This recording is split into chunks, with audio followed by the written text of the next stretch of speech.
Oi pessoal, tudo bem? Vamos dar uma olhadinha no programa da Spline Cúbica. Esse programa ele é eu fiz ele de uma maneira um pouquinho diferente dos outros e tem umas coisas interessantes para vocês aprenderem de computação científica com ele, tá? Então a Spline Cúbica, o algoritmo da Spline Cúbica está dentro do arquivo interpolação, que está aqui, né? Então tem junto com a questão do método Neville para o método Lagrange, né? E o teste está aqui dentro da pasta interpolação Spline, o arquivo Spline, tá bom? Para testar esse programa, nós vamos usar os mesmos dados que a gente usou para o método de Neville, que são esse arquivo de dado aqui. Então, a gente começa carregando os dados do arquivo com a função load_txt, recebemos o arquivo pela linha de comando, passamos para essa função e pegamos os valores que estão nesse arquivo em dois vetores, o vetor x e y, tá bom? Podemos rodar antes, né, para vocês já verem como é que vai ser a cara desse resultado, tá? Então tá aqui a Spline Cúbica com os dados, né? Spline em laranja e os dados aqui, os pontinhos em azul, né? Como vocês sabem, a Spline tem duas condições de contorno possíveis, né? Que é com condição de contorno livre e condição de contorno fixa. Uma vez que a gente pegou os dados, a gente vai calcular a Spline e a gente precisa passar. Isso é passado aqui na função que calcula a Spline, né, através das derivadas. Então, se a derivada tiver um valor, é condição de contorno fixa. Se ela não tiver nenhum valor, por exemplo, for um vetor vazio, então as condições de contorno vão ser livres, tá? Então, tem esses dois casos. Agora vamos dar uma olhadinha no programa. Então o método da Spline, ele tem duas etapas, digamos assim, como a gente viu na aula teórica. Primeiro, a gente vai calcular os coeficientes da Spline, né, dos polinômios de Spline, vai montar a matriz, vai resolver o sistema e obter os coeficientes, conforme está explicado na aula teórica. Uma vez que eu tenho os coeficientes, aí eu posso usar esses coeficientes para interpolar a Spline em quantos pontos eu quiser. Aqui no programa, então, a função de Spline, ela na verdade são duas funções. Uma função que resolve o problema da Spline, eu passo os dados, as condições de contorno, e ele vai resolver a Spline retornando para mim os coeficientes. Aqui no programa, né, eu posso inclusive imprimir as etapas intermediárias, aqui a matriz de coeficientes, e depois o vetor com os coeficientes da Spline, tá? Então, aqui eu vou simplesmente obter os coeficientes. Agora, quando eu for fazer a interpolação, eu não preciso mais resolver isso. Eu só pego os coeficientes e aí faço a interpolação. E é o que está nesse comando aqui. Então, o que eu vou fazer é o seguinte. Eu li os dados, né? São esses pontos. Eu vou espaçar, vou colocar mais pontos entre eles, como a gente viu em outros gráficos que a gente fez antes, né? Vou colocar 100 pontos a mais nesse intervalo. Vou reamostrar o intervalo, vou chamar de xx. E vou calcular a interpolação, então, usando esses coeficientes aqui na função calcSpline. A função calcSpline recebe o vetor de dados original, um vetor de pontos onde eu quero interpolar e os coeficientes. Para cada valor dos pontos onde eu quero interpolar, eu vejo em qual subdomínio dos dados está e calculo a interpolação, né? A gente vai fazer o seguinte, digamos que eu queira interpolar no valor 15. Eu vou ver que o 15 está entre esse e esse ponto, vou pegar os coeficientes apropriados e calcular quanto é que vale a Spline, então, para obter esse ponto aqui. Depois eu vou um pouquinho para o lado, né, até obter toda a curva que eu quero interpolar, ok? Isso aqui é a essência do programa, depois é configurações do gráfico. Agora, como é que estão implementadas essas duas funções na nossa biblioteca? Então aqui tem algumas coisas interessantes que vale a gente olhar com interesse aqui. Primeiro, que a função que resolve a Spline, ela resolve os dois casos. Eu poderia ter feito uma função separada que resolve com condição de contorno livre e condição de contorno fixa, mas não, eu fiz uma única função. E quem vai determinar qual tipo do caso é o usuário, que vai passar ou não as derivadas. Então ele vai passar as derivadas como esse vetor, uma derivada no começo da curva, uma derivada no final da curva, tá? Se ele não passar nada, condição de contorno livre. Se ele passar o valor da derivada, condição de contorno fixa. Pois bem, eu recebo os dados, eu faço algumas verificações sobre esses dados, e aí eu vou copiar os valores do vetor y para os coeficientes a, conforme a gente viu na aula teórica. Vou calcular os ΔX aqui, né, que são os tamanhos dos passos. Vou montar duas matrizes para resolver, as matrizes de coeficiente. Primeiro eu monto, né, lembra que a matriz de coeficiente A e B, ela tem uma parte que é comum, tanto a condição de contorno fixa quanto a natural ou livre, tá? Então primeiro eu monto essa parte. O que muda é o primeiro e o último elemento. Então eu não passo pelo primeiro, o 0, e não passo pelo último, né? O n-1, que ele não chega no n-1, aqui ele só vai chegar no n-2 nesse laço. Depois, e aqui é interessante, é uma novidade, talvez você nunca tenha visto isso, depois eu vou ver qual é o caso. Condição de contorno livre ou natural? Desculpa, condição de contorno fixa ou livre? Para isso eu vou usar um comando no Python que chama try. Na verdade é um comando duplo.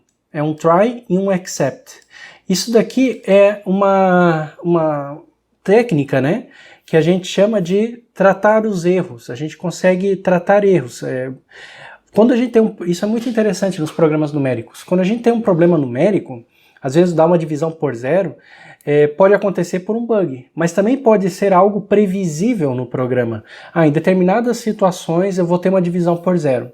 E eu posso saber que isso acontece e, nesse caso, tomar uma atitude diferente.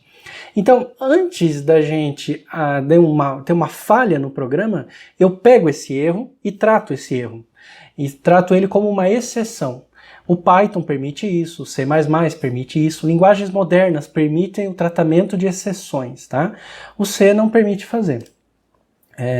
Então a gente faz o seguinte, a gente vai tentar fazer uma coisa. O que eu vou tentar fazer? Pegar os valores do vetor. O vetor pode vir vazio, e nesse caso, se eu tentar pegar os valores, vai dar um erro. Então eu vou fazer o seguinte, se eu tentar pegar os valores e não der o erro, eu vou calcular as partes que faltam da matriz conforme as condições de contorno fixas. Porque se não deu o erro é porque o usuário passou as derivadas. Mas caso eu tente pegar os valores e eles não existam, vai dar um erro. Ao invés do Python abortar o programa, ele vai vir para o except. Então, no caso, vai ser condição de contorno natural ou livre. E ele vai calcular os coeficientes aqui da matriz A. O da matriz B não precisa, porque são zeros e já estão inicializados com zero. Então ele calcula os coeficientes da matriz A apropriadamente. Essa configuração aqui é super interessante da gente usar, tá? Facilita bastante a implementação e fica de uma maneira bem natural. Aí então eu terminei a configuração da matriz. Uma vez que eu terminei a configuração da matriz, eu vou resolver o sistema linear. Aqui eu vou usar de novo o pacote de álgebra linear do NumPy. Eu poderia eventualmente usar o nosso método de Thomas, que a gente implementou. Afinal, a matriz da spline ela é tridiagonal, né? Lembra? Se você quiser, você pode pegar esse código e modificar usando a matriz de Thomas, tá? Ficaria bem interessante.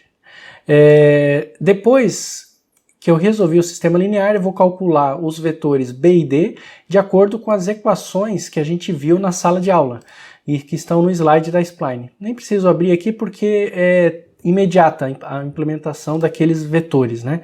É fazer um laço for calculando os vetores usando os coeficientes A, C e H, os vetores A, C e H, né?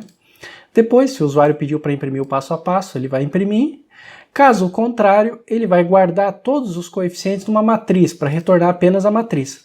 Aqui é uma opção. Eu poderia retornar os vetores individualmente, ou poderia retornar uma matriz de coeficientes. Eu preferi retornar essa matriz de coeficientes, tá? Pois bem, aí o usuário então vai ter rodado essa parte aqui, de resolver o problema de spline, e guardado os coeficientes. Depois, ele vai calcular a interpolação. E aqui também tem uma coisa interessante nessa função que calcula a interpolação. Porque o usuário ele pode querer calcular a interpolação apenas para um ponto de x.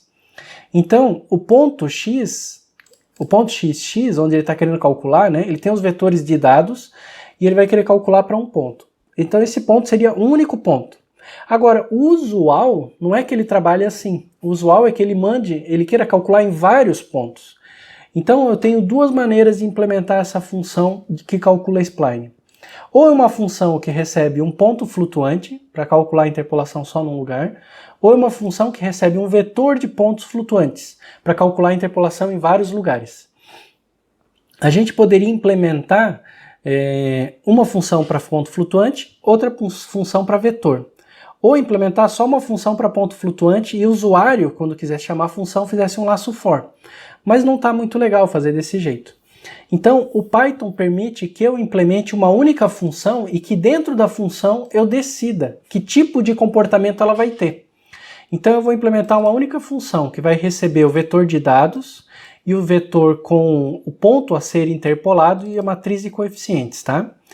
Então, eu vou fazer o seguinte, eu vou criar primeiro, né, um vetor, um ponto flutuante y como resposta, que vai ser o valor da interpolação. E eu vou fazer o seguinte, eu vou usar de novo o try e o except. Eu vou tentar medir o tamanho do vetor x. Se x for um ponto flutuante, ou seja, um escalar, essa operação vai dar um erro. Normalmente o programa iria abortar, finalizar aqui, tá? Então ele iria finalizar. Mas como eu coloquei dentro de um try, ele não vai finalizar.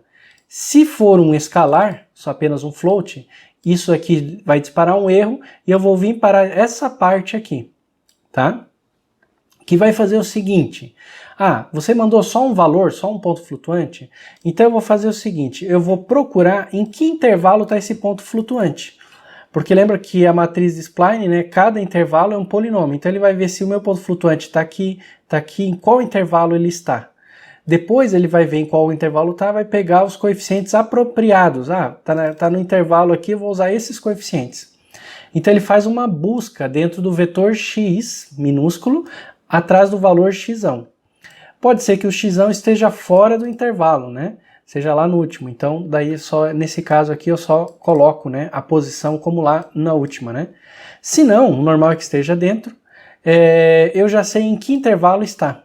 Aí eu vou calcular a diferença até o início do intervalo, vou pegar os coeficientes, vou salvar aqui por uma questão apenas de ser mais didático o meu programa, e vou calcular a spline então para aquele valor. E aí eu retorno o valor. Agora, se o usuário passou um vetor, o que eu vou fazer é o seguinte, quando eu tentar medir o tamanho do vetor, vai dar certo. Ele não vai vir para o except, tá? Então eu vou fazer o seguinte, eu vou tentar medir o tamanho, vai dar certo. Então nesse caso ele passou um vetor, eu vou criar um vetor de resposta. Se ele passou um vetor de entrada, muitos pontos para serem calculados, eu retorno vários pontos também. E vou, para cada ponto do meu vetor, calcular, chamar essa mesma função que está aqui, só que para cada um dos pontos.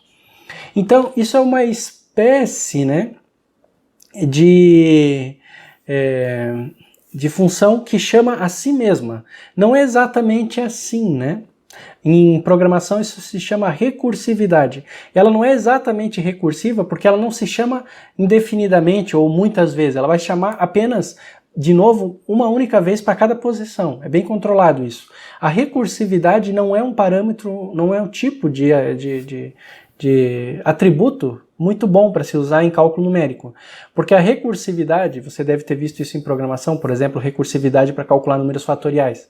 A recursividade, ela tende a esgotar muito rápido a memória da máquina, porque fica criando várias chamadas da função, e eventualmente você pode criar muitas chamadas, e isso esgota rapidamente a memória. Além disso, cada chamada costuma ser cara computacionalmente. Quando você faz muitas, o programa fica muito lento. Recursividade é algo fácil de implementar, mas ineficiente, em geral, ineficiente numericamente. A gente não usa recursividade em cálculo numérico. Aqui está um caso um pouco diferente, é uma recursividade limitada, digamos, é uma recursividade de um nível só. Eu só vou pegar e vou fazer o cálculo individualmente para cada posição. Então eu vou chamar a função calc, né, para cada posição. E eu não abro várias funções, né? Eu vou fazer apenas para uma, tá? Poderia fazer desse jeito ou poderia repetir isso daqui para todas elas, fazer um laço for para todas elas, que seria numericamente mais interessante, né, do que fazer muitas chamadas para a mesma função. Até seria interessante, tá? Mas eu deixei dessa maneira para você ver uma maneira de fazer uma recursividade controlada, tá? É interessante essa opção aqui. Então, para cada posição do vetor, ele chama a mesma função. E aí ele chama ela passando um float, um escalar, que significa que quando ele chamar essa função de novo, ela vai chamar ela mesma, né? Só que aí vai ser um escalar, e aí isso aqui vai dar erro, e ele vai vir aqui nessa parte, vai calcular e vai me retornar o valor calculado, tá bom? De novo, não é muito eficiente esse esquema que eu fiz aqui, ele é mais bonito do que eficiente, porque tem fins didáticos. Se fosse para fazer algo eficiente mesmo, eu faria um laço for, né, para cada uma das posições aqui, etc. Seria mais interessante do que isso daqui. Mas eu quis deixar dessa maneira para você aprender um pouquinho essas questões aqui, também ver como usa o try e accept, tá bom? Então agora você pega o programa e brinca um pouquinho com ele, mexe aqui nos coeficientes, talvez até mexe no arquivo de dados, bota outros dados, tenta modificar isso daqui, fazer uma chamada um pouco diferente, de uma maneira que fique mais interessante, etc. Agora é pegar isso e tentar aprender com esse programa, tá joia? Um abraço.